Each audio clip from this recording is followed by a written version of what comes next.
Les enfants ont été enlevés il y a 7 ans, on a déposé plainte il y a 6 ans. Ces enfants ont été kidnappés par sa femme japonaise il y a 7 ans. Depuis, Vincent n'a aucune nouvelle d'eux, il ne sait pas où ils sont ni même ce qu'ils deviennent. Le procès de son ex-femme devait se tenir aujourd'hui à Paris, mais il a été reporté. La justice, malheureusement, prend un peu de temps et plus de temps qu'on se pensait, mais c'est aussi à cause des autorités japonaises qui sont de mauvaise foi et qui font tout pour exploiter des failles, alors qu'un jugement aurait pu être rendu il y a bien longtemps de ça, s'ils avaient vraiment acté de bonne foi. Malgré le mandat d'arrêt international contre son ex-femme, les autorités japonaises ne bougent pas.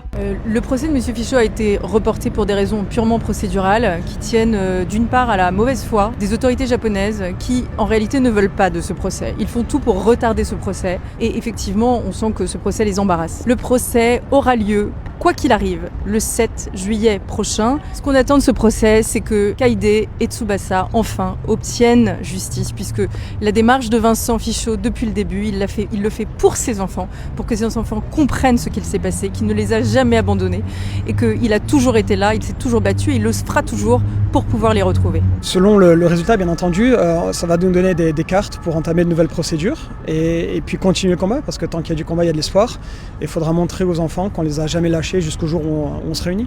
Si vous voulez voir l'interview complète de Vincent où il raconte son histoire, elle est disponible sur la chaîne YouTube de Légende et toutes les plateformes de podcast. Abonnez-vous à Légende.